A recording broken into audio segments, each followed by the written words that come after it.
Senate Bill 10, Campus Self-Defense Act. Are there objections to having this bill explained in lieu of having it read?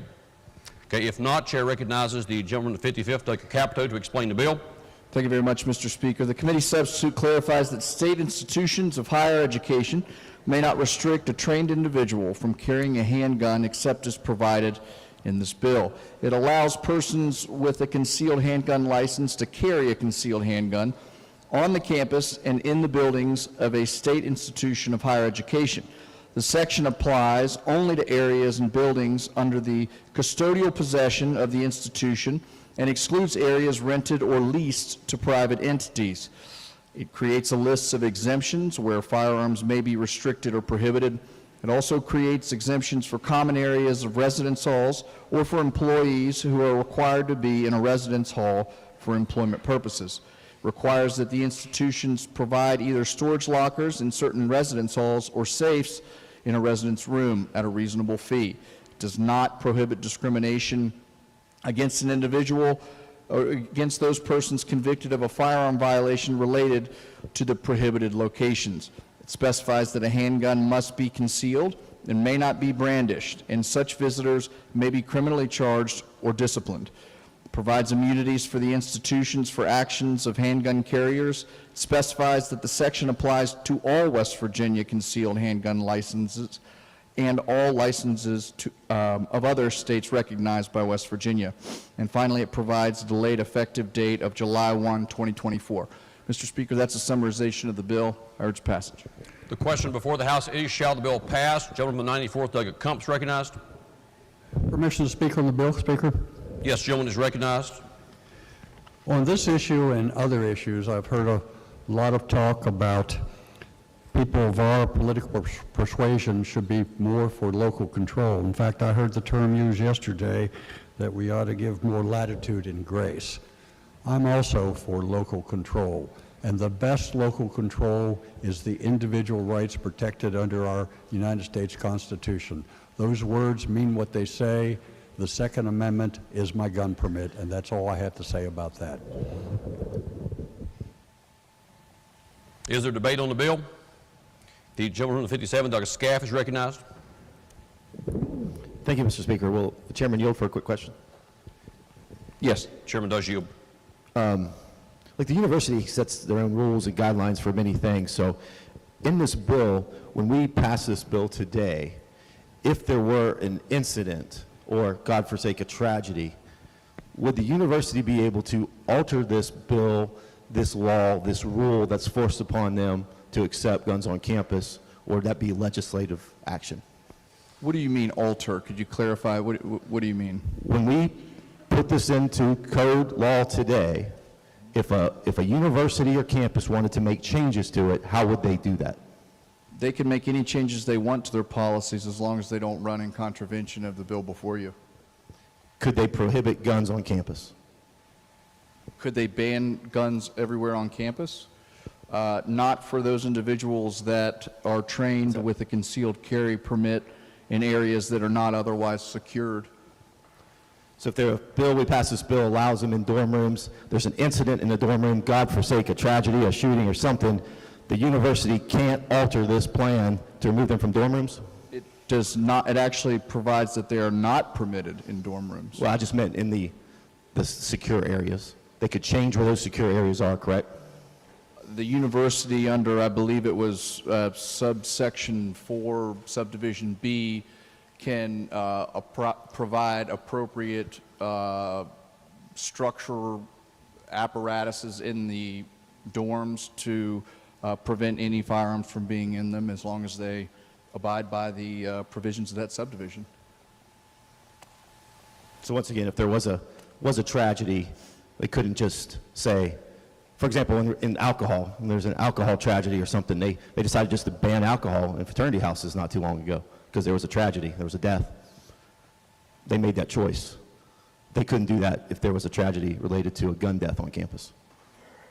They could not ban guns like they banned alcohol. Is that a question? Yes. Okay. The gentleman from the 20th brought up that it's a alcohol-free campus. So I don't know what the that's in the past when it wasn't. they made the self-determination to ban alcohol. But they had that choice. The legislators didn't. We didn't. They did. I would have to look back at what the Okay. law stated at that point. Thank you, Mr. Chairman. As a gun owner, Mr. Speaker, can I? go ahead Yes, and gentleman is speak to the bill? recognized. As a gun owner in support of the Second Amendment, like many of my colleagues in here, I have no problems with guns. No problems with the Second Amendment. Right to bear arms. But my question is this. What are our priorities? What are our priorities as a governing body today? What is it, day 41? 42, 41? Close enough. Time flies when you're having fun. What does this have to do to help create jobs in West Virginia? What's this bill do to attract people to West Virginia? Who does it help? Who does it hurt? Who's the bill for? Who's against? The majority, when we have these open forums, we have these forums, we come, we talk about topics. 38 out of 40 spoke against it. I'd say that's a majority. Actually, that's a supermajority in these new terms we use. Supermajority of the speakers were against the bill. Students, faculty, staff, alumni, institution presidents, all against it. So who's for it? Yes, there's faculty for it. Yes, there's students for it. Yes, there's people for it. But they don't represent the vast majority. So we're here today to legislate and mandate and put into code something that a small portion of the people want. 38 out of 40, it's a pretty good reflection, but we do the opposite. I was on the campaign trail, Mr. Speaker, for the last 2 sessions. Knocked on a couple thousand doors. It was fun. Had a good time. Tried to engage conversation with people. What do you guys care about? What do you want me to do when I get down to Charleston? Create jobs, fix our economy, focus on public education, better health care, lower my taxes, keep my streets paved, fix those potholes, infrastructure. Not one person said, go down there and put guns on campus. Shocking. But this is a priority of us. What's funny is I went back and looked at a lot of our new faces in here, looked at your campaign pages, just recently as yesterday. I'm not going to call you out individually, and correct me if I'm wrong. Most of you said, we're for smaller government. Yes, local control. Not one person said, I'm going to go down there to Charleston and put guns on campus. If I did, I stand corrected. Please correct me. I will stand here and apologize, but I didn't see it on anybody's Facebook page or website that said your number one platform priority was put guns on college campuses in West Virginia. But here we are. We're doing it. But you know what I did see? The word freedom. Everywhere. Everywhere. Gentleman from the 46th, it's bigger than your name. God bless you. Freedom. But what about the freedom of cities, businesses, institutions, college campuses? We don't care about that freedom. We don't care about their freedom. We care about the individual only, but not the higher institutions' freedom to change their own laws, to change their own rules and regulations, to adapt and overcome as issues arise, like they did back when I was in school. We had this area out there at the Blue Lot. It was called the Student Pit. It was an eyesore. It was fun, but it was bad. A lot of stuff happened there. Guess what? Alcohol was allowed. The tailgate students were allowed back then. University shut it down because there was an incident there. There was a tragedy. There was a death. They shut it down. They didn't come here to Charleston and ask us to pass a law to ban alcohol or nothing. They did it themselves because they could. So what's next? We really going to legislate how these college campuses, tell them what they're going to serve in the cafeterias next, what they can teach, what they can't teach, micromanaging these schools? They don't allow dogs in dorms because it interferes with higher institutional learning. They don't allow them. But there's dogs throughout the campus. You can walk through campus carrying them. They don't allow alcohol in the dorms, but you can walk through campus carrying a 12-pack, 6-pack. You can walk through campus. Same thing here. You can walk through campus, the argument's made, you can carry a gun through campus. Occasionally there comes a bill, Mr. Speaker. Every once in a while, you just look in the mirror and you say, really? Really? Is this what we're focusing on today? With all the issues we got going here in West Virginia, how is this going to move the needle? We are sitting here working so hard to keep our young people in West Virginia and attract people here. So our solution, giving guns on campus? Going to college, you know, is considered to be one of the most brightest, most entertaining, difficult times, emotional times in someone's life. Wonderful, but it can be crazy, it can be hectic, nerve-wracking, but definitely emotional. It tugs at your emotional health. You know, there was one student that told me, Doug, I'm not going to go to college in West Virginia because you guys don't allow guns. But a lot of them did tell me, if you pass this legislation, they will not be going to college in West Virginia. But politics aside, Mr. Speaker, NRA vote, not NRA vote, whatever, I heard the argument, the gentleman from the 100 said, it's just not fair. We allow 18, 19, and 20-year-olds to go in the war, go into combat, carry a gun. But we're treating those 18, 19, 20-year-olds on campus differently. I just shook my head, I didn't say anything. I thought about it overnight. Seriously? We're going to compare those 18, 19, 20-year-olds who've been properly trained and educated to go into war. They signed up to go into war and learn how to use a weapon, the same that we're treating an 18-year-old just out of school, out of high school, in the campus, who has a 20-hour work day, 20-hour school day. They're in a dorm for the first time, away from their parents. They have boyfriend, girlfriend. They have issues. There's drugs. There's alcohol. There's all type of vices. We're going to treat them the same as people who are trained and operated 18, 19, 20 years old? Crazy. You're kidding yourself. It's not the same. Yeah, I felt like going to war with my teacher a couple times, but it's not the same. No one has ever addressed the real issue here. Mental health. Mental health. A lot of professionals here today do a lot of good for the people of West Virginia. Thank you for that. I've had a bill out there, House Bill 2182, mental health bill. The purpose of this bill is to acknowledge the mental health of higher education students and make it of paramount importance because they have so many issues, especially coming out of COVID-19. Hasn't moved, hasn't seen the light of day. We have this record surplus. Just give a little bit of money. Give $1 million. Give $500,000. Let's address mental health, make it a priority. Nah. But, you know, I won't belabor the issue, but I know this bill is going to pass today, Mr. Speaker. It's ironic, last week you had Michigan State, Virginia Tech, we've had Temple, numerous situations occurred on college campus. This is what we're focusing on. You know,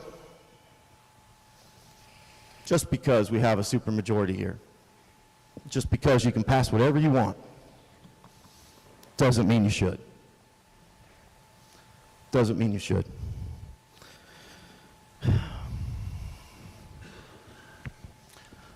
As a former colleague stated in a local newspaper, the Second Amendment of the U.S. Constitution, Second Amendment proposed by very smart people. One of those persons was our second president, James Madison. And I want to read it right, so I want anybody to correct me. James Madison, our fourth president, said, the right of the people to keep and bear arms shall not be infringed. The right of the people to keep and bear arms shall not be infringed. But what did our forefathers mean by those words? What did they mean? Wonder what they meant when it came to guns on college campuses. We don't have to guess what they meant. You know why? They left us a written record of what they meant. In 1819, Thomas Jefferson, our second president, there you go, Delegate Rowe, I got it right.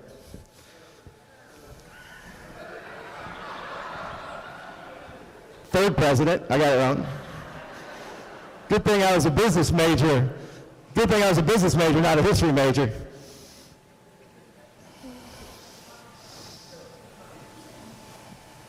Thomas Jefferson created the University of Virginia after he was president. You know what he did? It was a public university similar to WVU.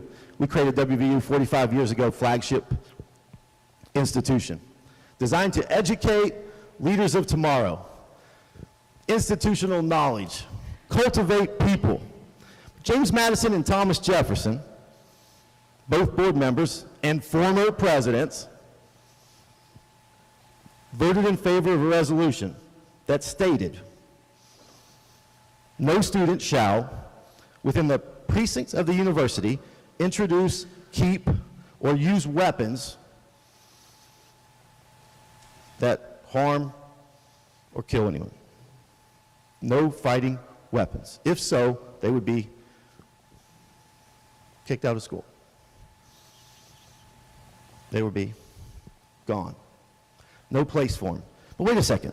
That resolution was adopted by the same person who wrote the Second Amendment. The same person. He didn't think it was a conflict. He didn't think it infringed upon your Second Amendment rights. Why would he sign that resolution?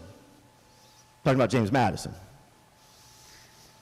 He created the Second Amendment, and he also made it a point on the first university to say and write down and sign his name that it should not be allowed on college campuses. So my point is, if we respect the Second Amendment so much and what it means, why do we not respect what they wrote when it comes to guns on college campuses the same? It was wrote by the same person. So I'll leave you with this. Mr. Speaker, you know, I've been moved and honored to serve in this House under your leadership. And this whole time, what is our mission? We want to do whatever we can so we can make West Virginia a better place to live, work, and raise a family. Somewhere, we got our priorities screwed up. And I know you all haven't changed the mission statement to say, let's live, work, and carry a gun on campus. Thank you, Mr. Speaker. The gentleman from the 29th, Delegate Dillon's recognized. Thank you, Mr. Speaker. I know we have a lot of bills on third reading today, so I'll be very brief. I think most of the Republican delegates in this body share a similar philosophy, and I won't speak to their websites and their campaign materials specifically, but I know what was on mine, and I can speak for mine. And on my materials, my website, and my cards that were handed out, it said the words, "Guns save lives." And I think we firmly understand that in this body. And as a father of 3 daughters and 1 son, all young children, oftentimes I don't sleep that well at night, but it's not because I have had any trouble with any of the votes I've cast so far in this session. But if I voted anything but green for this bill, I would have a great deal of difficulty going to sleep tonight, because I know when my children grow up and they're ready to go off to college, I know that if I didn't give them every opportunity to defend themselves when they're crossing campus or encountering hazardous circumstances where a cry out or an emergency situation might be only 5 minutes to be addressed, but it only takes 5 seconds for someone to be permanently damaged, permanently injured, or worse. So, Mr. Speaker, I will be an affirmative yay vote on SB10 today, and I believe we're going to light that board up, green up and down. Thank you very much.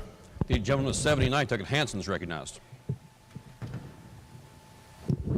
Thank you, Mr. Speaker.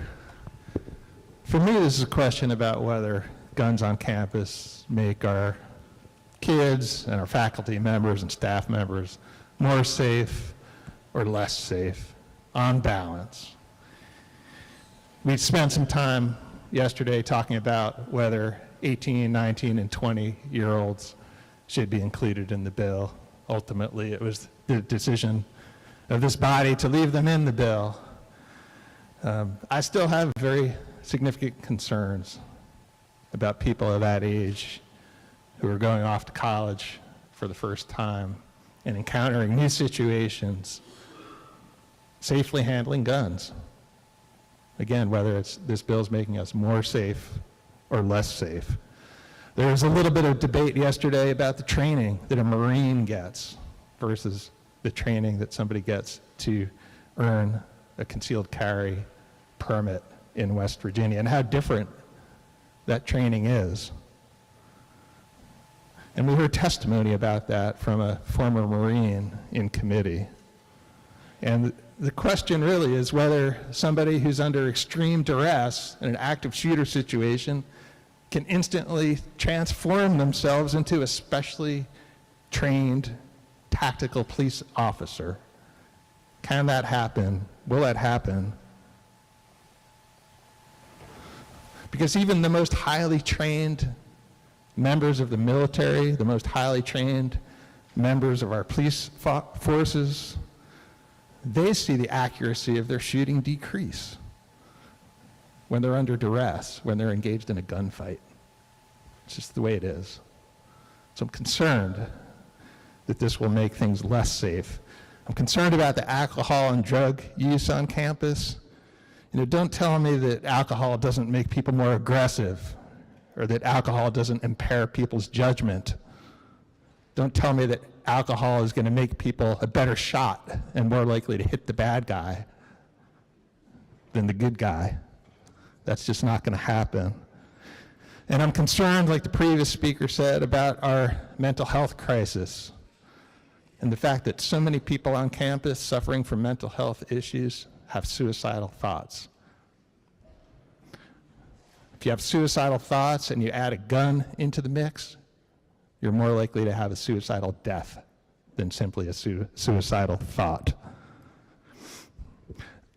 The one thing that has not been mentioned yet, but is also a big issue in terms of safety on campus, is the negligent discharge of firearms. And I have some examples that I wanted to bring to your attention, some examples that have occurred in other states that have taken this path.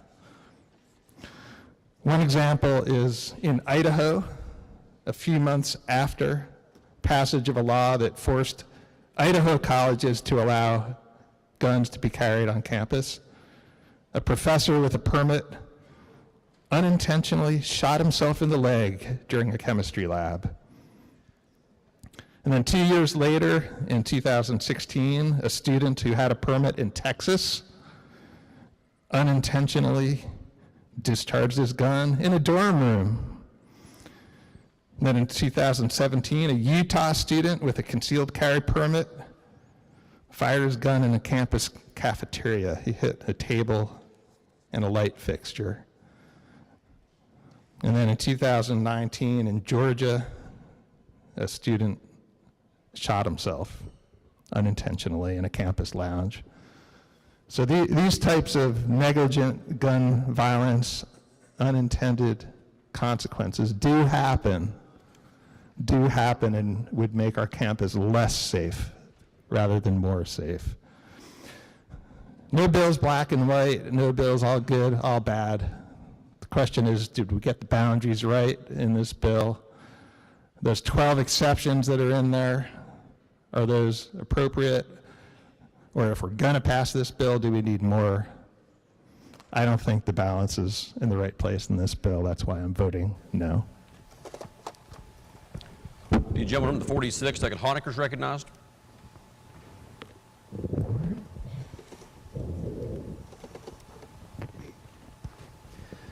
Thank you, Mr. Speaker. I don't think anyone doubted probably that I would rise to speak on this bill today, and may even say one or two things that will surprise you. I know there are veterans in our group. We have a Veterans Caucus this year, and I guess we're the ones most identified as the experts. We've heard the testimony of the professor from Marshall, who is a Marine. By the way, we don't say former Marine. There's no such thing. Once a Marine, always a Marine. And I've actually had some conversation with that gentleman since he appeared here and testified before Judiciary. And one thing that veterans do not do, and I can speak of our veterans in here on this bill, we have not supposed to take some moral high ground and conduct ourselves as if our opinions mattered more than anyone else's. Whether we're talking about veterans or patriotism or any of the issues, and I'm appreciative of that, because that's not why we served. And I don't assume to take the patriotic high ground and somehow talk down my nose at any of you just because I have some military service, just like our other veterans. Which leads me to this.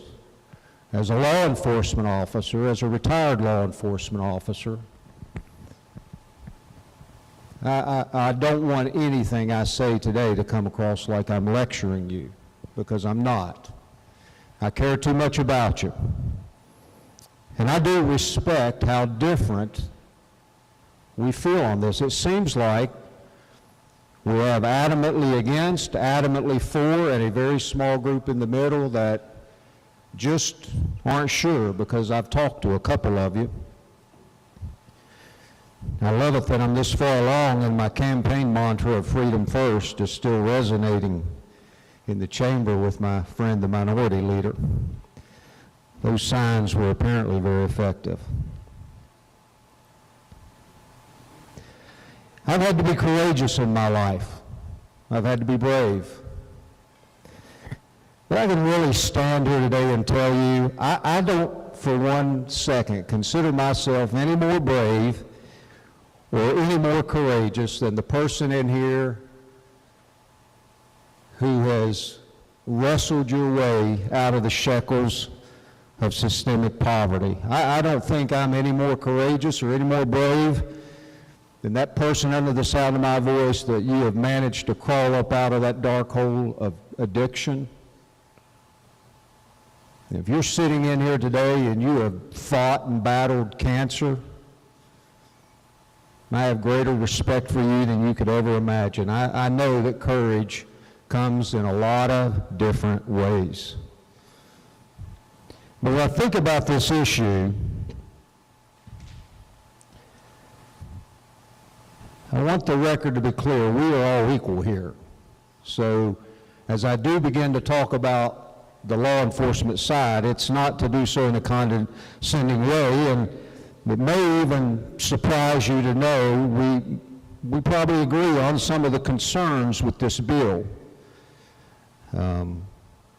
I get a little frustrated with the people that talk about this issue and they don't know the difference between a clip in a magazine or a semi-automatic and automatic, and sometimes we're fighting against people that haven't done their homework, and that's been pointed out pretty well. And after all, I'm the one who in Judiciary Committee called this a vain race to the I told you so trophy. Because that's how it's going to turn out either way. I mean, there's only 3 things that can happen. We can pass this, and all of a sudden the world becomes puppy dogs and lollipops, and we all fall in love with each other and nothing ever happens. But I hate to tell you, that's not likely. So what really the 2 options are is it passes and there's a spike in suicides with firearms, or there's an accidental discharge and somebody, God forbid, would be injured or killed, and then that side will say, see, we told you so. But on the other side, God forbid, somebody walks onto one of our campuses with the idea of doing harm, and someone providentially is there and armed and prepared, and they stop it, and then we get to point our finger at the other side and say, see, we told you so. But either way, that's probably where we're headed in all of this. That's just the way it is. And what makes this issue even more weighty for me is this isn't just a policy issue, even though it is a policy issue. what makes it even more weighty is it is in fact a constitutional issue. We cannot escape that. I have raised my right hand and swore to uphold the Constitution 4 times in my life, to become a Marine, to become a trooper, to become the Director of Homeland Security in Greenbrier County, and to become a delegate for the state of West Virginia 4 times. If I have to do it a 5th time, I will. So I've been trying to make that case that sometimes it's not even about how I feel as much as what I've sworn to do. And in the Judiciary Committee, I spoke on this bill, and I did relive only a few of the sights and the sounds of what I experienced on April 16th, 2007. It was ugly. Absolutely ugly. It was disturbing, it was horrific, and it was sad. I can't even imagine today, at the ripe old age of 57, trying to walk into Norris Hall on the campus of Virginia Tech today. I don't even know if I could do it. I am that impacted. But I sure know what it looked like on that day. I remember the looks in the faces of those kids. I remember thinking, I cannot believe how much blood is in this hallway and on these walls and running out of these kids. I can remember those cell phones ringing non-stop and looking at colleagues then trying to figure out, should we answer those phones? These cell phones in these dead kids' pockets was ringing incessantly, non-stop.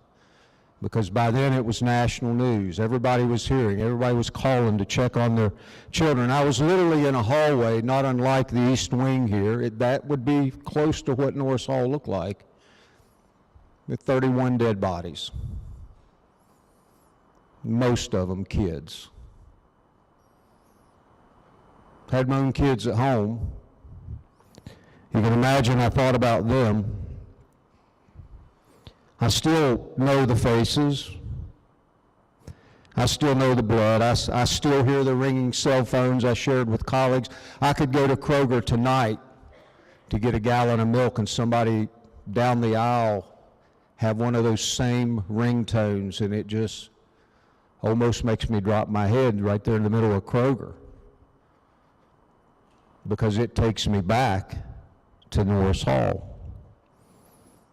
The idea of the innocence that was shattered and the realization of what humanity had become, and the shattered idea of this, please hear me, the shattered idea of this, it can never happen here. It'll never happen here. It happens somewhere else. It'll never happen at WVU. It'll never happen at Marshall. It'll never happen at New River Community College. It'll never happen there. Once the chaos was, to whatever degree the chaos could begin to settle, I found myself standing in a command center about a third the size of this room, and one of the first things that happened, I hadn't walked in the room, I could not have possibly been in that room more than 2 minutes when somebody hands me a cell phone and says, "Mike, we don't know what to say. This is so-and-so's parents." It was one of the dead kids, their mom and dad. And I had to take the phone and talk to somebody that was in Massachusetts trying to figure out how to get to Virginia Tech to see if their child was still alive, and have to tell them on the phone, "I am so sorry. I am so sorry. But your child was one of the students killed today. And I'm here, and I'm going to meet you here when you get here." Listen, I won't beleaguer this. My duty over the next 2 weeks there, but specifically the next 48 hours, was to make death notifications and to help with death confirmations, to sit down with parents, even with the bullet holes in the kid's face, to get positive identification and to help them with making arrangements. And I said all that to say this as I close. I shared with the Judiciary Committee that when I got home that night, it was 2 a.m., I had 4 hours to maybe grab something to eat, change clothes, maybe, as if somebody could go to sleep and I had to go back because I had more families coming in. My wife was waiting at the door. My kids had already went to bed. And how many of you know that I went into my kids' rooms, one was in grade school and one middle school at the time, and I hugged them a lot tighter, even though they were asleep, than probably I ever had before in my life. My wife followed me to the bedroom, and I sat on the foot of the bed, and she said, "What can I do for you?" I said, "You can get me some Windex and some paper towels because I've got to get these kids' blood off my shoes." And like a dutiful wife, she walked into the kitchen, she comes back with a wad of paper towels and the Windex, and I start spraying it. And those paper towels went from white to red very quickly. And oddly enough, I sit there and held those balled up paper towels, and I looked at her and I said, I don't even know if I can throw these away. I feel like I'm throwing a part of these kids away. After all, the Bible says the life is in the blood.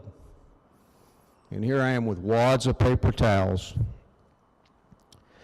So I will close with this. There's a reason I feel strongly about this issue. There is a reason that I don't want to interfere with someone else's ability to defend themselves if they feel like they need to defend themselves. We are not, you'll hear some of the rhetoric here is we're going to give guns to college students. No, we're not.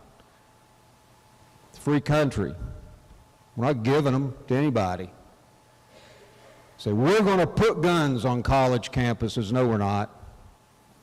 We're just going to tell free, law-abiding American citizens they have a second constitutional right to carry a firearm if they want.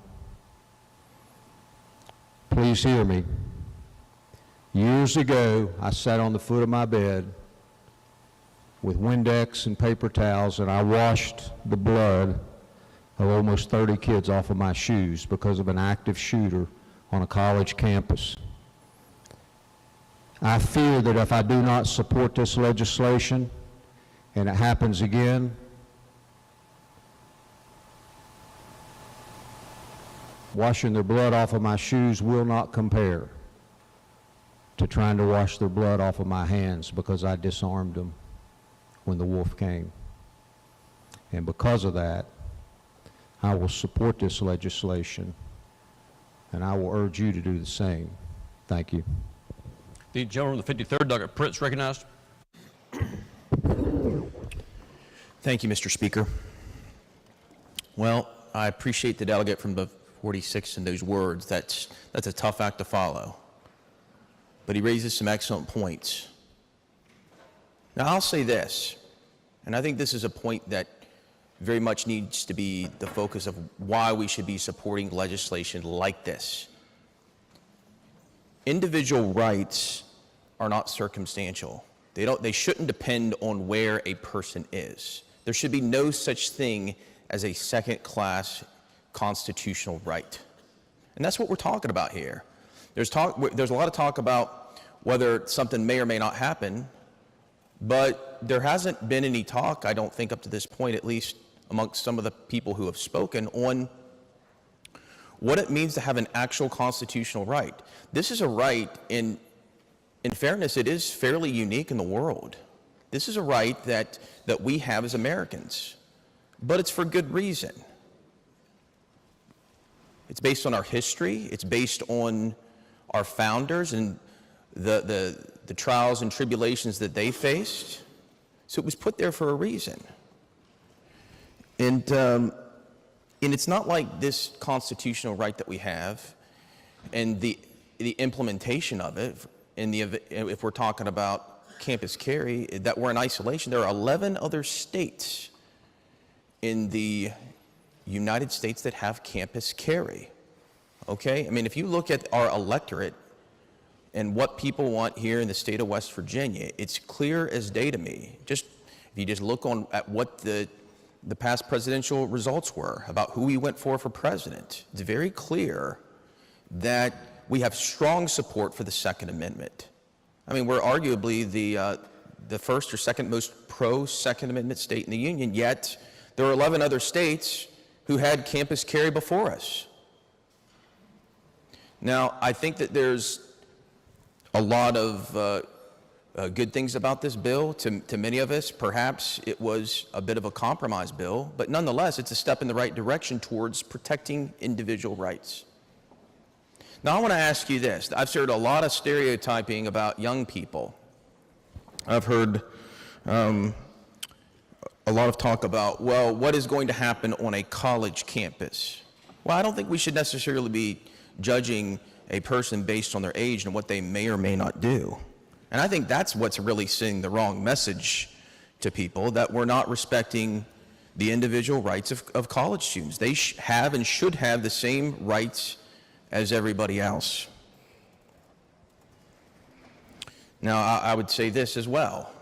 Let's say that we have a person who doesn't respect the rules, who believes they're not going to get caught. And let's say you've got somebody like that who possibly has bad intentions. What's to stop them right now from going on a college campus with a gun? There's nothing. What this does is this makes it so that people who respect the rules are going to have a permitting process, and they're going to have the ability to, if something goes wrong, they're going to have the ability to protect themselves. I've also heard it claimed that, well, we're not respecting local rule. We're not respecting the rights of cities and colleges and universities. Well, the one thing that we're here to do is not necessarily to protect the rights of a municipality or any governmental entity. We're here to protect individual rights, and nothing is more local than the individual being able to make a choice for themselves. In particular, one that is enshrined in the Constitution. I think this is a good bill. I think it's important that in this and so many other ways we stand up for our constitutional rights, individual rights. And Mr. Speaker, I would urge support. The gentleman from the 80th, Williams, is recognized. Thank you, Mr. Speaker. I have really good news. I know we're talking about stereotypes and what the effect of this would possibly be, but the good news is there are people who have studied this before. John Hopkins School of Education studied this, and one of the authors examined the 111 high fatality mass shootings defined as 6 or more murder victims that occurred in the United States since 1966, and found that only 13 of them had taken place in a gun-free zone. The report also concluded that these types of laws don't limit gun violence on campuses, rather they increase them. And as for college campuses, the report notes that fights, suicide attempts, and reckless behavior, all of which are more lethal when a firearm is present, are far more common among college students in general than are opportunities for armed students to stop rampages. Now, I would not be dismissive of college students and their ability to defend themselves. When I was a student at West Virginia University, I knew veterans on campus. I knew I had some idea of what they had done for our country. No one can ever know unless you did it. I trust them. I believe that they're capable. But a false assumption that I think we're making is that every single one of these folks that's going to be carrying a gun on campus is going to be Clint Eastwood or Timothy Dalton, ready to fight, Really what the data tells us is that in these instances, a good guy with a gun meaning well actually makes things more complicated, makes things harder on law enforcement when they do arrive on the scene. I like data. I like facts, and that's what the facts tell us. I've talked on this same issue before about Franklin Delano Roosevelt. I think he was the 32nd president. I don't want to get too hard on that because it didn't go so well for my friend. I think he was the 32nd president. But I've talked about his 4 freedoms before: the freedom of speech, the freedom from want, the freedom of religion, and the freedom from fear. The freedom from fear, the ability to leave your house and not worry that something awful is going to happen to you. And perhaps this isn't enshrined in one of our nation's more important documents. It was just in a State of the Union speech. But I think the freedom from fear goes hand in hand with the pursuit of life, liberty, and the pursuit of happiness. I think those things go hand in hand. And when we talk about this, we have students who descended upon this Capitol last week to tell us, I don't know if I'm going to go to college here if this bill passes. We need to help them stay in West Virginia. We need to listen to data sets that tell us that this probably isn't the best idea we've come up with. Thank you, Mr. Speaker.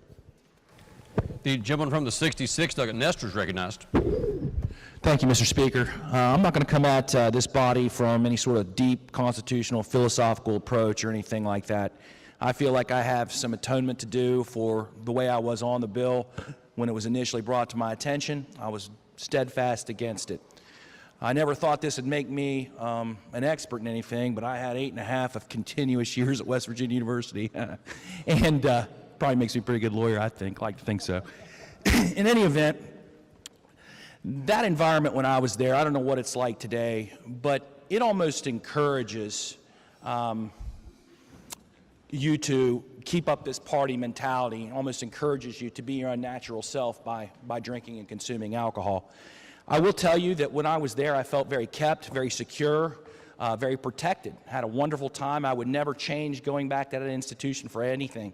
It was the best time I've ever had in my life, and I love the institution very much. And I do think it's a safe place to send your kids to today. But I saw some things when I was there, lots of things, because I was there for a long time. I saw some horrible incidences, some very inhuman incidences, some fights.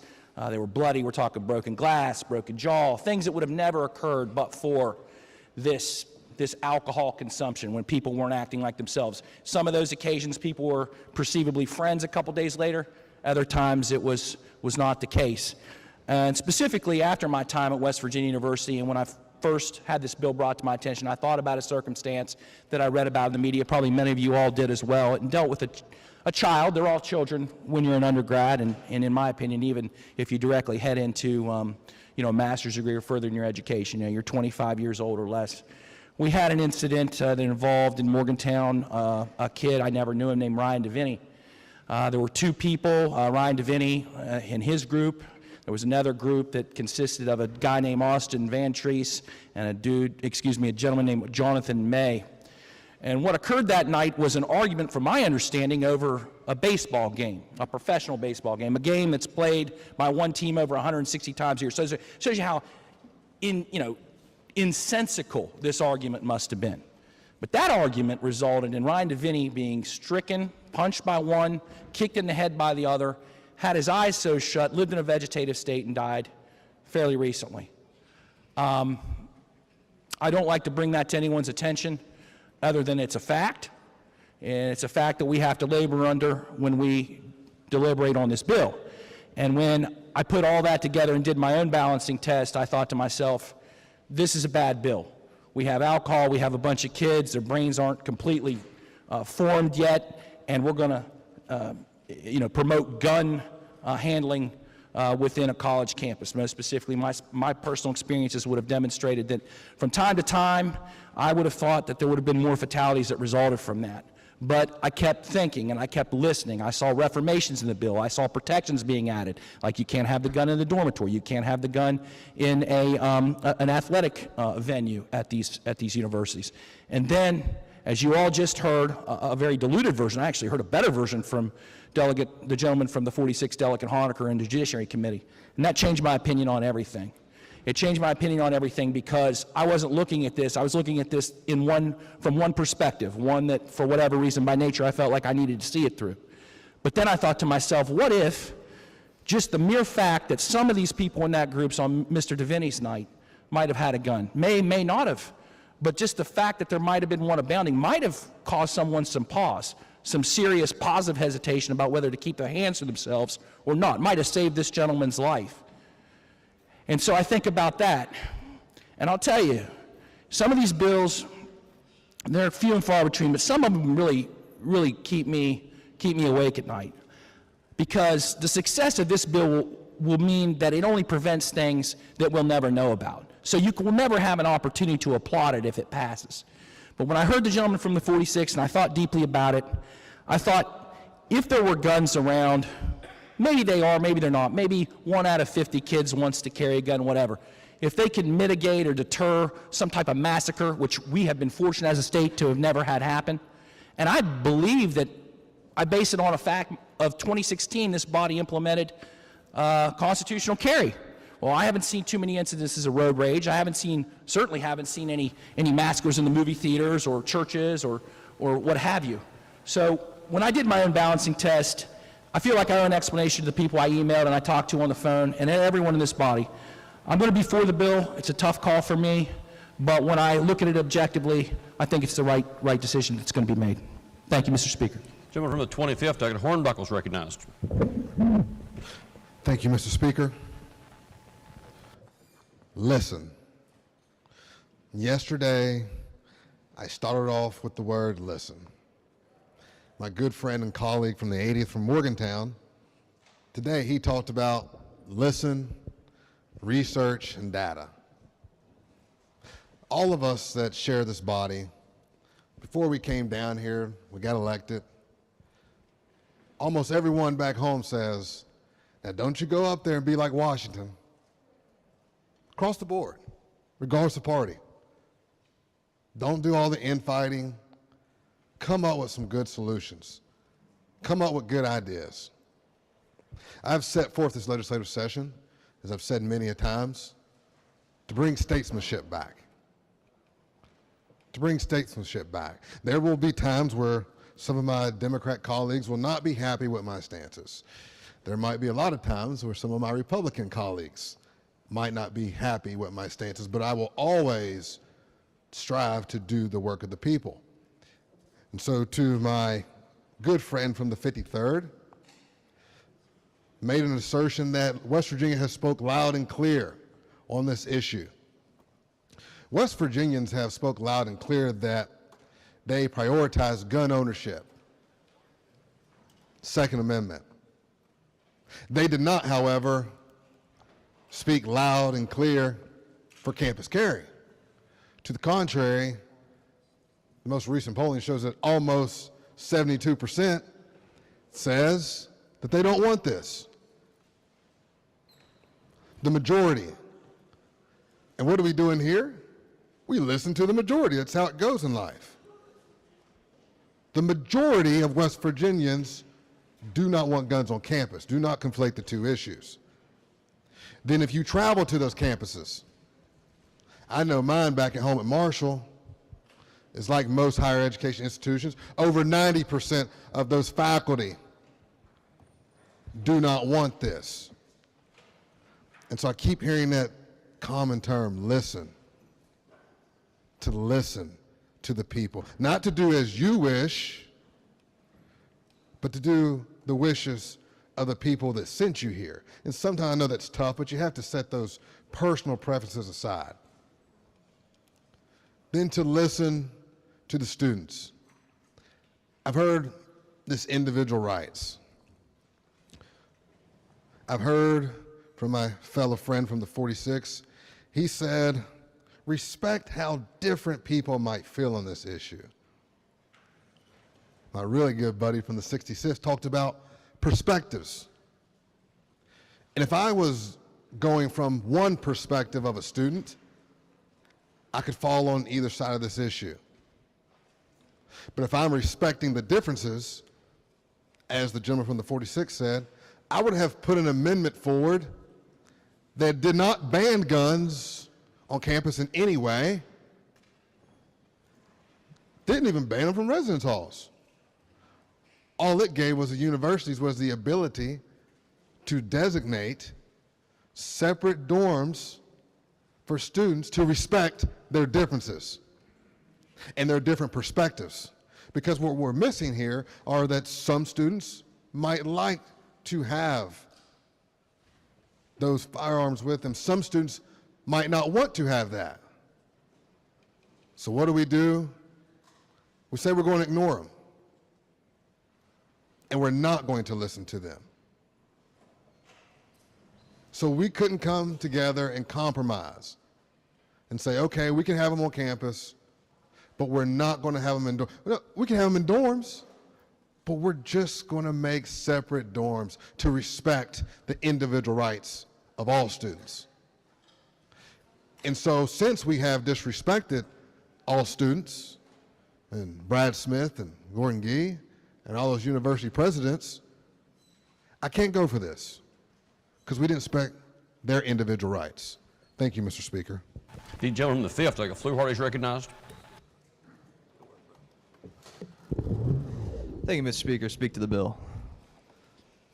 Yes, gentleman is recognized. Well, I can't help but notice that we're here for campus carry, not capital carry. Not capital carry, because we can't have guns here. But apparently we know enough.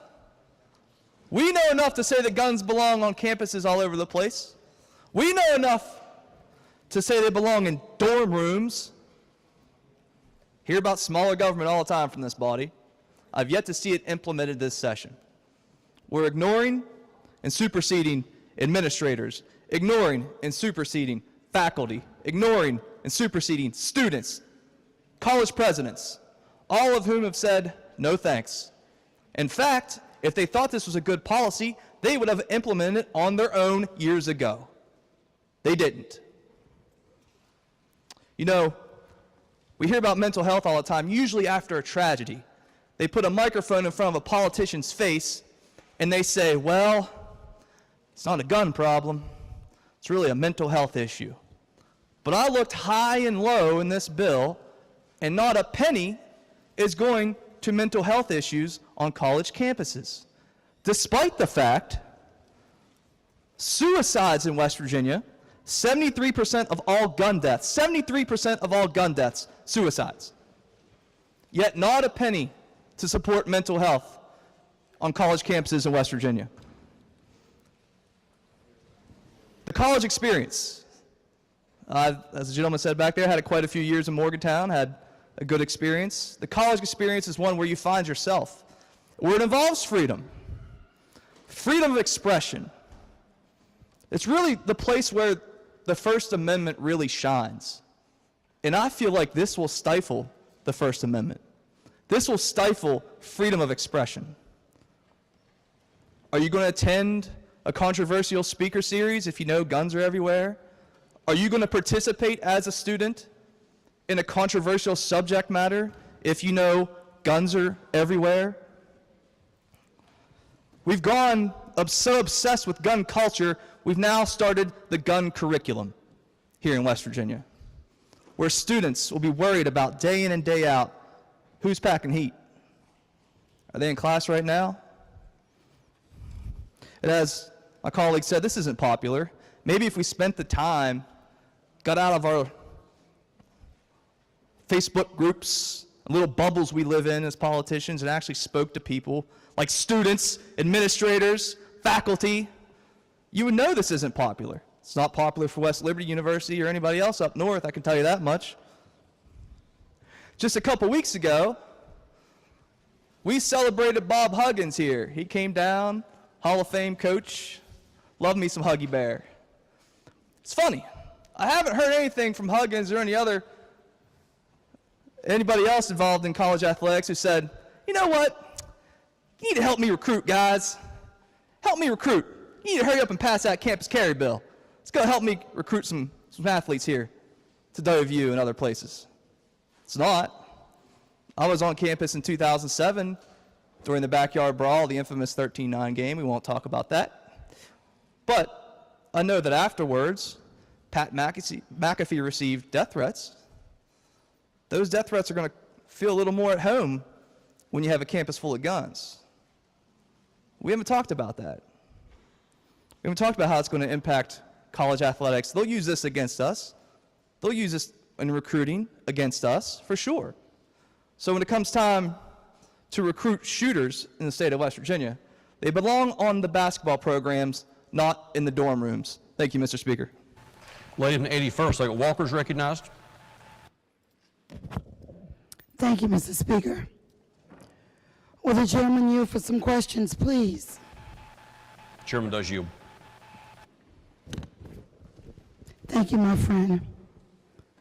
Can you tell me how many concealed pistol and revolver licenses we have in West Virginia? I'm told maybe in the range of 500,000. 500,000.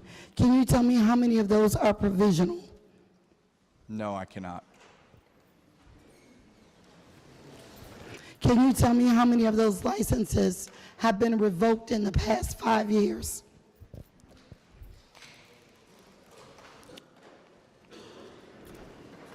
We could get that information, but that would be a county by county. The state does not keep that. Can you tell me how many states who have concealed carry can carry in West Virginia? Let me make sure I'm clear. Is it how So- many? Oh, sorry. So, you know, if we have a West Virginia concealed carry, we can carry in other states. So how many other states can carry here in West Virginia? I believe it's about 36 states that we have reciprocity with. 36 states we have reciprocity with.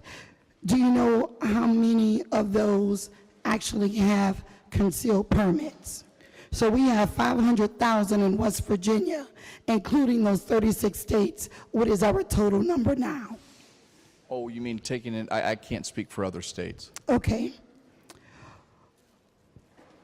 What happens if someone from those 36 other states have a domestic and West Virginia doesn't know? We don't police other states' CHLs. That is handled by the individual state by state. So we could have someone with a concealed carry permit that should not have it on campus because they have a restraining order against them in their state. That would be a prohibited person. Is good guy defined in the code anywhere? Is good guy defined in the code anywhere? Is it contained within this bill? Yes. No, I don't see that terminology used in the Okay. bill. And how many exceptions are in this bill? Let me look so I can get you an accurate count. Thank you.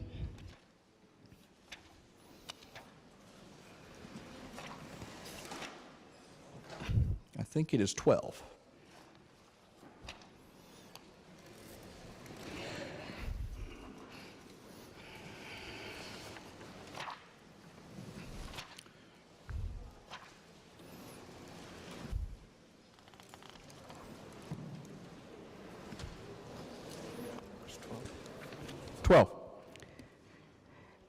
Does this bill have a fiscal note?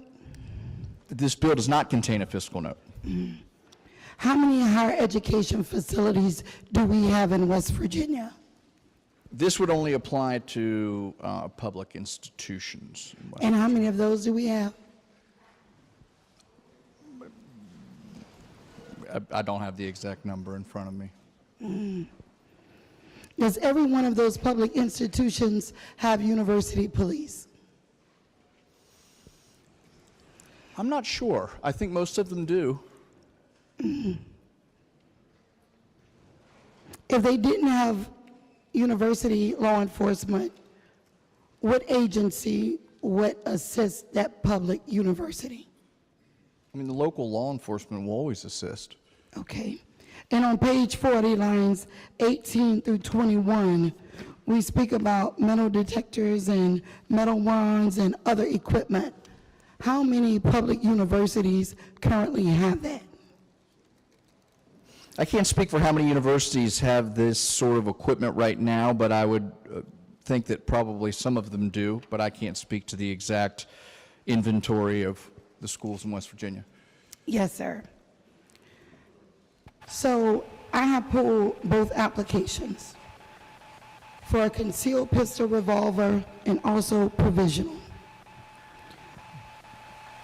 Can someone from another country apply for a concealed permit? If they are a resident alien and they take up residence. Thank you. That's all my questions. Speak to the bill. Ladies Mr. recognized. Speaker.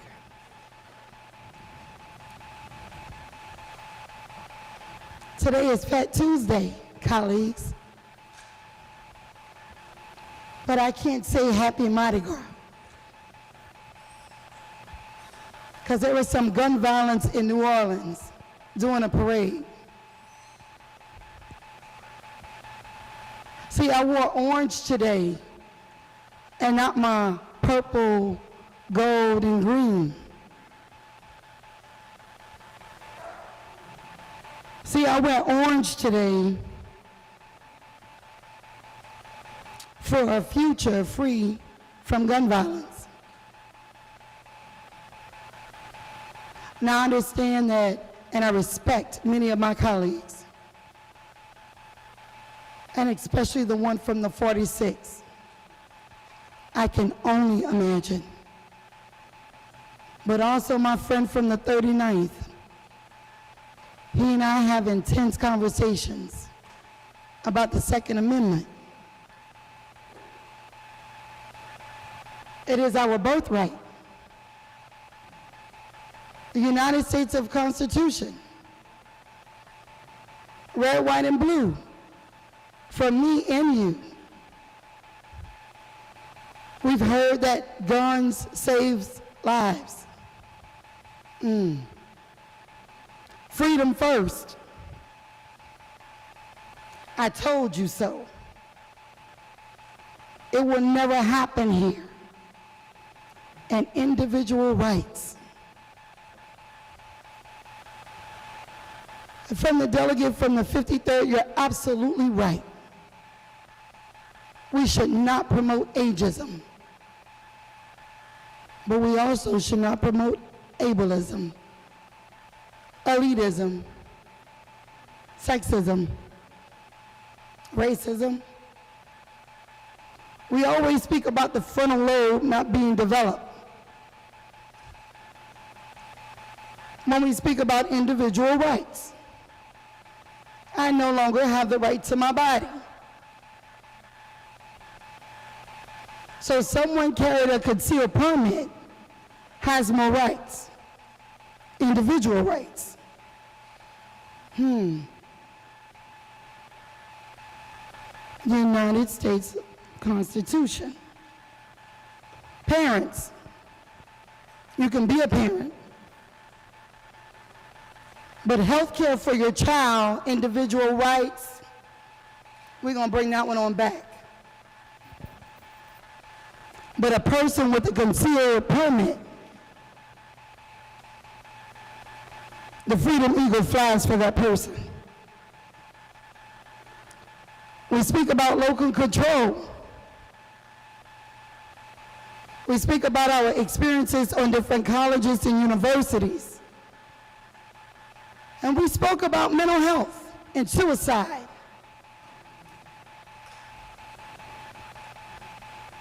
Well, my experience, my first semester was a little different. Because what I didn't hear not one person speak about in this chamber was sexual assault.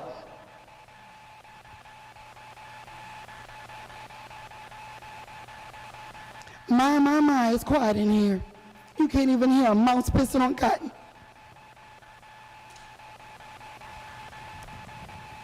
We've spoken about daughters and sons and when they grow up, you want them to have the right to conceal carry on campus. And we're speaking about public institutions. This is where we start getting uncomfortable. What do we do with the students and the faculty who has never been around a firearm?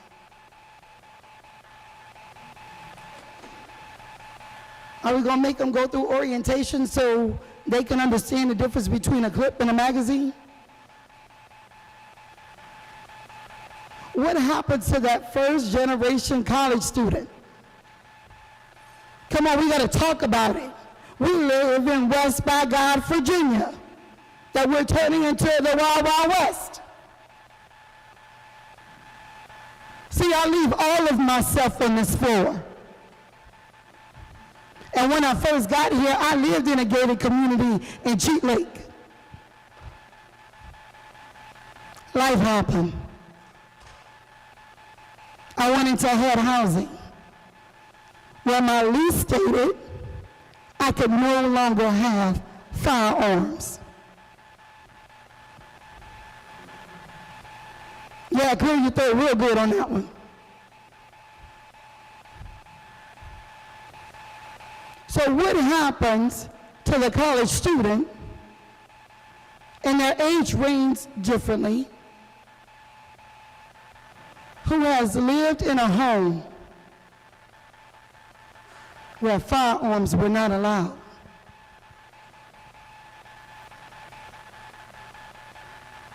They see firearms with only law enforcement, DNR officers, university police, when they walk into a courtroom.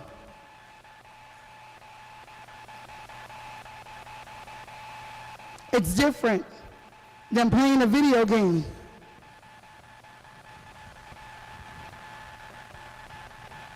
What's going to happen when we have a firearm on the PRT?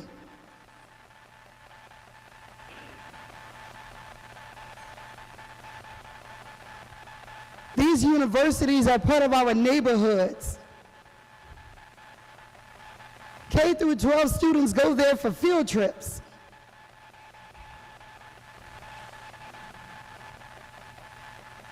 See, being a single mother, a single black mother with 2 kings,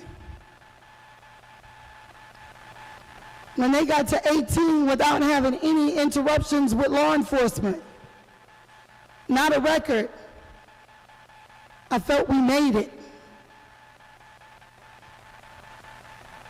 When my oldest son chose to go to WVU on a full ride versus going to UVA, we made it.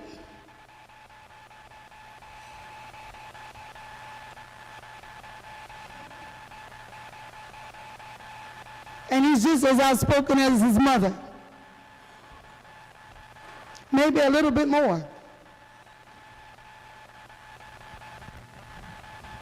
Now, he may not have died a horrendous death,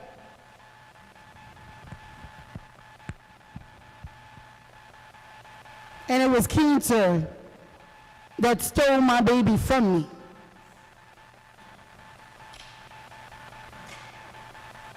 But was he going to be considered a good guy with a concealed permit?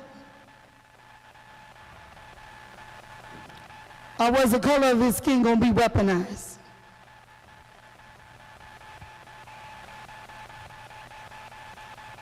Was all the training that he done with anyone to get that permit, pay the $15 or the $25, was he going in?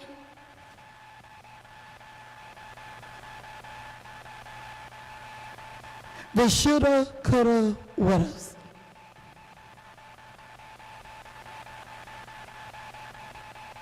You think we have unsolved cases in Title IX now? With assaults on campus, now what?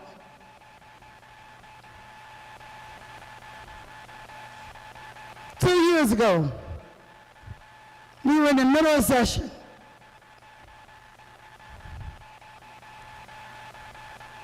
I just got here.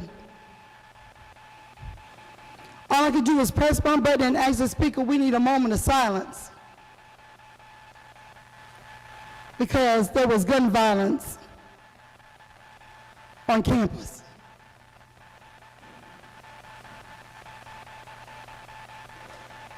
Where were the good guys? It's not defined. There's a lot of stigmas. It's not defined. There's a lot of biases. It's not defined. Second Amendment all day. I ask many of you who live nearby, when can we go to the gun range? So don't never get it twisted. And I don't care about an NRA report card. And it doesn't matter what I want to do. I must listen to my constituents, the students, the parents, the grandparents, the professors. No, the president of these universities may not mean nothing to you. They're not going to mean anything to anyone. Because the students will not come to West Virginia public universities. So we do all of this for the Promise Scholarship. And these kids have worked hard all these years.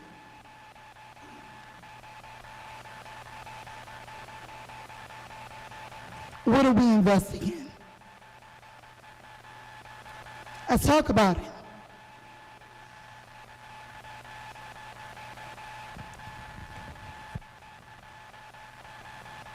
Intimidation.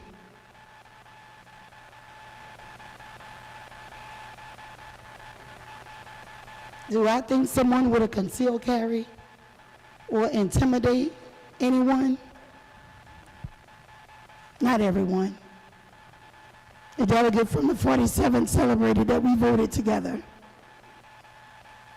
in another committee.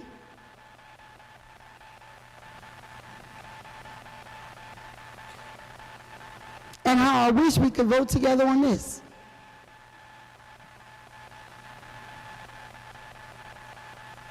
But what happens to the sexual assault victim?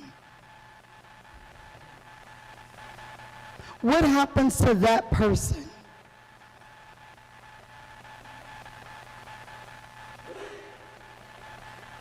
We want these lockers on these campuses. Do we even speak to the resident advisors?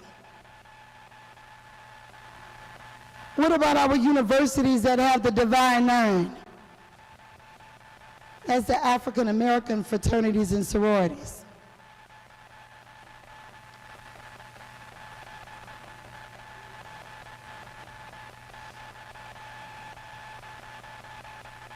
So I'm going to speak about myself, because the minority speaker spoke about his adventures being a student, and my friend spoke about his, and my colleague from mine spoke about his. So I'm going to speak about mine. One day, one night,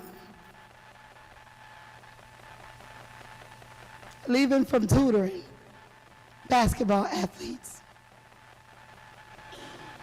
always a tomboy. My USL baseball hat, USL blue sweatshirt, and I'm gonna age myself because I had some blue and white plaid Daisy Dukes.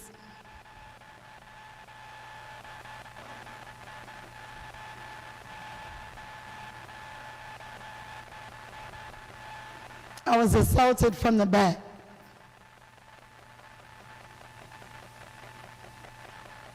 He took a souvenir.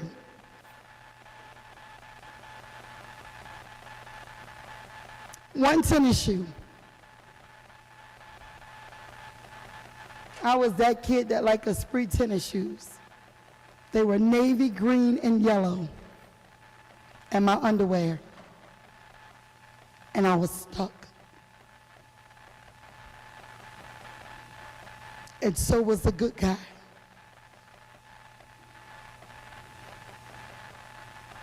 My university police officer was stuck. She was a female. She knew my routine. I wasn't loose on campus. I didn't have on any perfume. I didn't have on any red lipstick. I wasn't gyrating or twerking.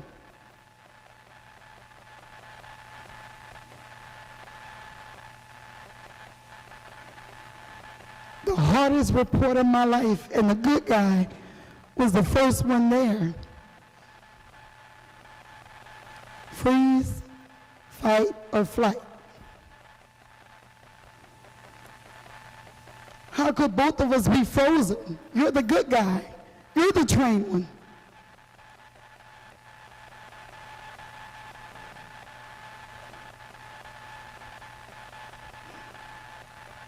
And I can tell you, whether there was any kind of weapon on that campus that night,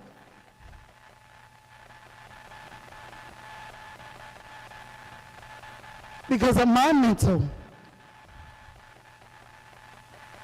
because I felt like everything was taken from me, I would have been one of those statistic numbers. First generation college student.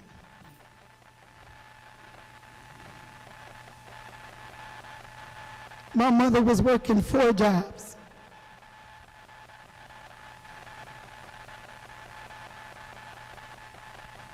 I couldn't even call her because this particular employer would have fired her. My father was offshore drilling in the Gulf of Mexico. And I wasn't sure who the supervisor was that evening either. So I sat with that till 10 a.m. And I could promise you, if I had access to a firearm, I would not be with you today. So I'm not saying anything about the person with the concealed permit. And we've heard the instances of someone leaving the weapon.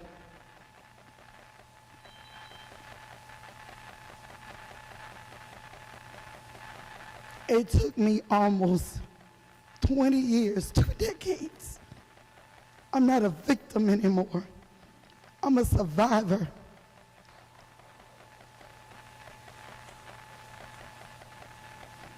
But how many West Virginians, how many out-of-state students, how many students from other countries will be able to survive Senate Bill 10? Mr. Speaker, I am a proud no vote on this bill. Thank you. Is there other debate on the bill? The gentleman, the 100th, Ridenour. In 1996, after 5 years of being beaten into the ground in tactical units in the Marine Corps, I was transferred to Hawaii. I had a pretty good gig that was going to go on. I was going to get to go to Vietnam, Cambodia, Laos, do POW MIA liaison activities. Instead, Khobar Towers was bombed. Most of you don't remember that. We lost a large number of Air Force personnel when the Iranians destroyed the barracks. So I was brought back into anti-terrorism. I'd done a little bit of it beforehand, so I refamiliarized myself with it. And I spent the next 3 years working on anti-terrorism operations, and it's mainly defensive operations. It's not offensive. I did that later. As I did that, I was training people. So I would train potential victims, individuals in other countries, U.S. personnel, DOD personnel.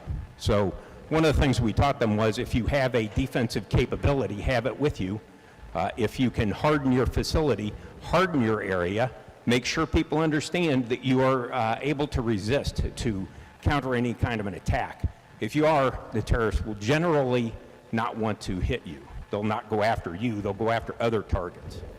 So after 9/11, and I won't go into that, after 9/11, I was brought onto a counterintelligence organization, a new organization, to stand up their counterterrorism effort. So as part of that, we developed a model of terrorism. It's still used today in DOD. It was a very comprehensive study of what we did of terrorism and how we could potentially interact and neutralize that terrorist operations, those types of terrorist operations before they occurred. One of the things we determined early, after looking at hundreds of terrorist attacks, including school shootings, was that a terrorist organization is principally an intelligence organization. Everything it does requires intelligence. So it has to study all of its targets. It has to use intelligence to protect itself. So intelligence is absolutely critical. One of the things we determined is that a terrorist organization using its intelligence apparatus is going to determine first, foremost, and always, prior to doing an operation, whether or not that target is hard. And by hard, I mean whether or not there's going to be resistance encountered, either passive defensive systems or active defensive systems. If they're active defensive systems, they almost never will attack that unless the target is so valuable that they feel they have to go after it. Okay? One of the most important active defensive systems beyond a security force is whether or not those individuals within that compound or within that target are in fact armed themselves. If they are armed, the terrorists do not want to attack that target because they're probably going to be annihilated before they get an opportunity to achieve any of their objectives. I'm just sharing that because what's going to happen, and we studied school shootings. The people who do these school shootings do intelligence. School shootings are terrorism. That's exactly what they are. Okay, they do the same type of intelligence collection, analysis, targeting, and weaponeering that the terrorists would do. So if you have a hardened facility, in other words, if you have people who are able to defend themselves, then the chances of somebody trying to do a school shooting, trying to do a terrorist operation, is going to be vastly reduced. So I just thought I'd share that with everyone. Thank you, Mr. Speaker. Is there debate on the bill? If not, does the gentleman from the 55th wish to close debate on the bill? Okay, if not, the question before the House is, shall the bill pass? Those in favor of passage of the bill will vote aye. Those opposed will vote no. The clerk will prepare the machine. Has every member voted? If so, the clerk will close the machine and ascertain the result. On that question, there are 84 ayes, 13 nays, and 3 members absent. Majority of members voting in the affirmative. The chair declares the bill passed. The clerk will please report the title. Committee substitute for Senate Bill 10, Campus Self-Defense Act. Are there title amendments? If not, the title as read by the clerk will be and remain the title of the bill. Gentleman from the 96th. Mr. Speaker, I move that the bill take effect from its passage. The question is on the motion that the bill take effect from passage. Those in favor of the gentleman's motion will vote aye. Those opposed will vote no. The clerk will prepare the machine. Has every member voted? If so, the clerk will close the machine and ascertain the result. On this question, there are 84 ayes, 13 nays, 3 members absent, 2/3 of members voting in the affirmative. Chair declares the bill effective from passage. The clerk will please communicate the action of the House to the Senate. Clerk will please report the next bill on third reading. House Bill 2283, relating to authorized expenditures of revenues from certain state funds for fire departments. Are there objections to having the bill explained in lieu of having it read? Objection is heard. Gentleman from the 96th. Mr. Speaker, I move. Sorry?